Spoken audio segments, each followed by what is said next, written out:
Bonjour et bienvenue à l'autre bulletin. Cette semaine, on parle de culture et de bons coups et on vous dévoile la toute nouvelle chaire de recherche impliquant la ville de Victoriaville et l'Université du Québec à Trois-Rivières. Commençons donc avec la chronique de Jean-François Verrette de Culture Centre du Québec qui nous trace le portrait de deux artistes visuels de la région.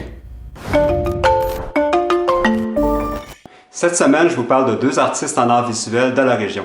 Commençons avec l'artiste peintre Velvet de Victoriaville. Velvet, on a eu le plaisir de le recevoir l'hiver dernier au Corridor pour sa première exposition velours. Son style est très coloré, très funky, avec beaucoup de références aux années 80, mais aussi au cinéma, à la musique, à la mode et au voyage. Ses personnages sont souvent mystérieux, avec une pose décontractée. Il y a souvent un objet à la place du visage. C'est joyeux, c'est festif, c'est souvent drôle. Et pour moi, c'est vraiment le parfait antidote à la grisaille qu'on vient de traverser avec le confinement. Donc, pour voir les œuvres de Velvet, je vous suggère de vous abonner à son compte Instagram, dont le lien apparaît au bas de l'écran. Passons à l'artiste en art visuel Linda Vachon de Saint-Louis-Blandford. Dans le cadre de la 21e édition du Festival de poésie de Montréal, Linda Vachon a remporté le prix des rendez-vous vidéo-poésie avec son vidéo-poème « Il y a du noir dans tes ailes ». Personnellement, je n'ai pas vu la vidéo. Par contre, on sait qu'elle va être diffusée au niveau national et international par vidéographe. Linda Vachon a un style bien à elle, avec des personnages facilement reconnaissables, au style un peu étrange. Et elle intègre souvent la poésie des phrases dans ses œuvres. En attendant de voir la vidéo, il est possible de suivre Linda Vachon sur ses différents réseaux sociaux qu'elle alimente régulièrement. Donc, sur sa page Facebook et sur son compte Instagram, dont les adresses apparaissent au bas de l'écran. Donc, voilà, bonne semaine. Merci Jean-François. Quand on travaille dans le milieu communautaire, on œuvre souvent avec des effectifs réduits, peu de moyens et pas énormément de reconnaissance. C'est pour pallier à cela que la Corporation de développement communautaire des Bois-Francs en célèbre les bons coups. J'en parle d'ailleurs avec Chantal Charret, directrice générale de la CDCBF. Bonjour Madame Charret.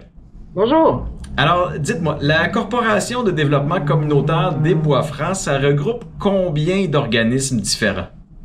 En fait, on a 68 organismes membres de la corporation, de tout ordre, de 17 secteurs différents, 17 secteurs d'activité différents, pour tout type de problématiques ou de... Parfois, ce sont pas des problématiques, parfois ce sont des services communs qu'on a décidé de se donner. D'accord. Comme la maison des familles, par exemple.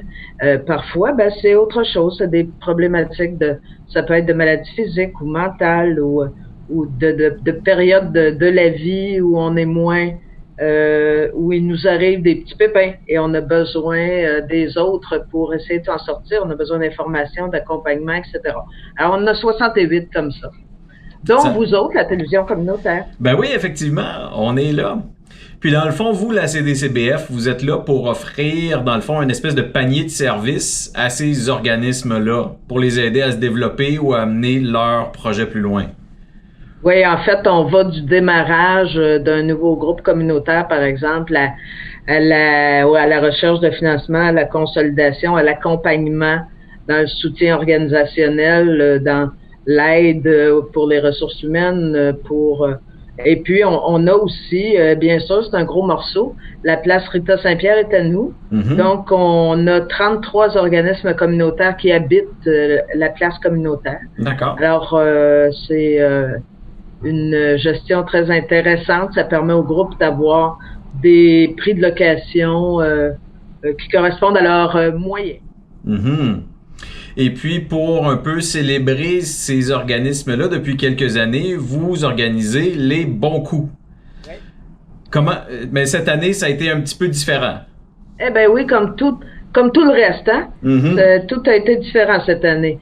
Mais depuis plusieurs années, on avait eu la bonne idée, je pense, de vouloir saluer des bons coups des groupes communautaires, en fait des actions qui sont parfois invisibles qui n'apparaissent pas sur le grand radar. Et on voulait être capable d'avoir un événement qui souligne ces bons coups-là qui ont aidé des parties de la population, des individus, qui les ont aidés grandement, mais que ça passe sous le radar. Donc, on a créé cet événement-là et c'est très, ma foi, au départ, on avait peut-être, 75 personnes qui venaient au déjeuner. Maintenant, on a entre 200 et 250. Nos partenaires sont là, les groupes communautaires sont là, les conseils d'administration aussi. Et on célèbre le monde communautaire par ce déjeuner. Mm-hmm. Qui prend presque une allure de gala. Oui, sauf qu'on veut pas remettre de prix du meilleur et du deuxième et du troisième. On veut, ils sont tous pour nous sur la même la même marche du podium. Mm-hmm. Donc, on veut simplement les souligner, non pas en faire un concours. Et puis là, cette année, dans le fond, tout s'est déplacé en ligne. Oui, ben là, on a fait en début d'année un appel à nos membres pour qu'ils nous envoient les choses qu'ils pensaient être un bon coup. Et on en a eu, ma foi, 17 cette année, ce qui est un record. On n'a jamais eu autant. Dans les autres groupes, il se fait aussi un travail exceptionnel, mais le bon coup, c'est comme l'affaire qui sort un peu de ce que tu fais d'habitude. Ouais. Donc, on en a eu 17.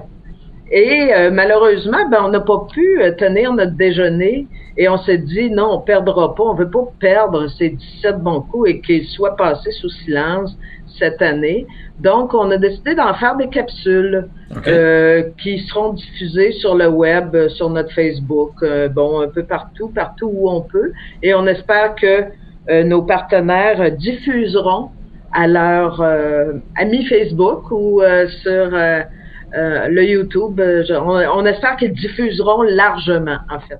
Absolument. Et avez-vous des exemples de bons coups, par exemple, sans faire la liste exhaustive des 17, juste quelques-uns comme ça? Oui, mettons, la Maison des familles a fait un nouveau site web pour, si vous voulez vous inscrire à des activités, puis il y en a aussi qui sont tarifés maintenant.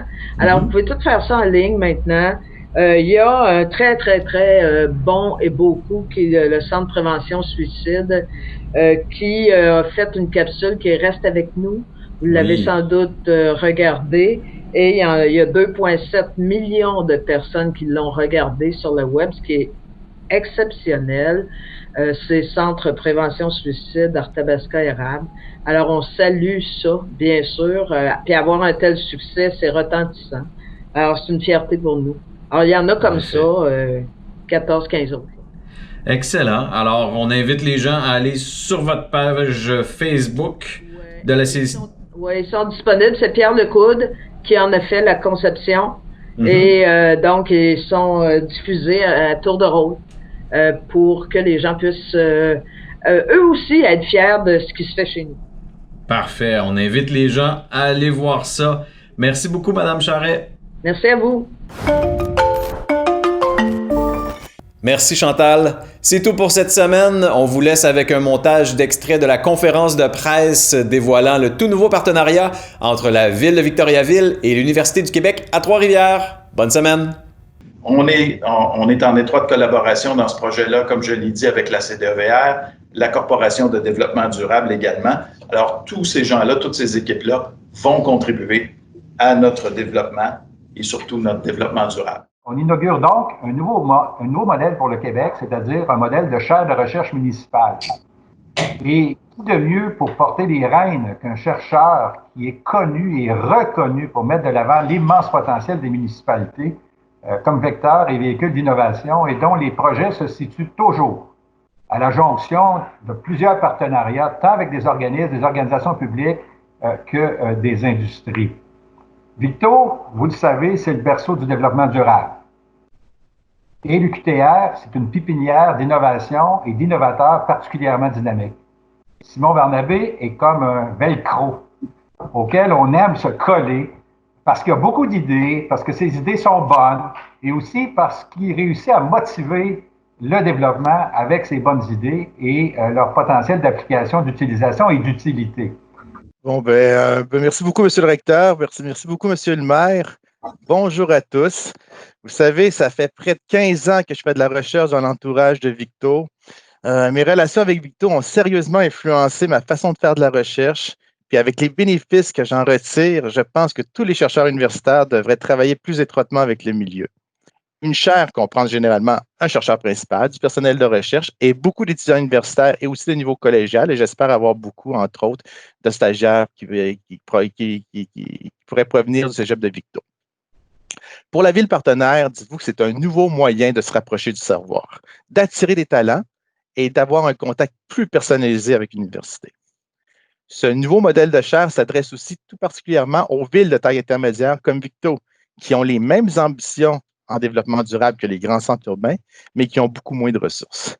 La chaire contribuera à élaborer et à amorcer des projets structurants pour la ville et sa région. On a entendu parler de zone d'innovation tout à l'heure. La chaire va pouvoir animer cette fameuse zone d'innovation-là.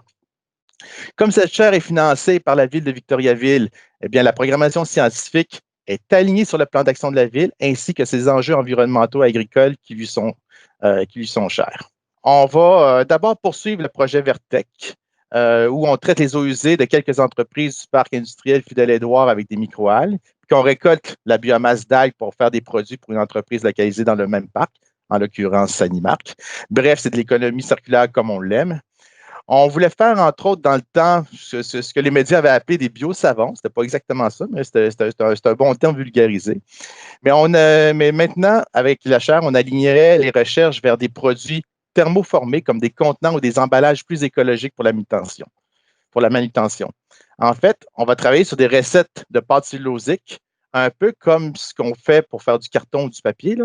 Mais cette fois-ci, dans cette pâte-là, on va mélanger la biomasse algale qui s'est produite dans les eaux usées du parc et on ferait des contenants et des emballages plus écologiques pour une entreprise comme Sanimark, par exemple. Bref, pour terminer, là, la chaire connectera les citoyens et les entreprises locales au milieu de la recherche afin de démontrer que la proximité des chercheurs avec le milieu contribue, écoutez-moi bien, là, à imprégner la culture scientifique auprès des employés et des décideurs municipaux, à ouvrir les entreprises à l'innovation et à démystifier la carrière des scientifiques auprès de la population en général. On espère aussi former une nouvelle génération d'étudiants-chercheurs municipaux qui accompagneront les villes et leurs décideurs et leurs champions dans les choix scientifiques et technologiques qu'ils ont à faire très régulièrement. Merci à tous pour d'avoir été présents lors de cette conférence de presse. Donc, on vous invite maintenant à passer le mot.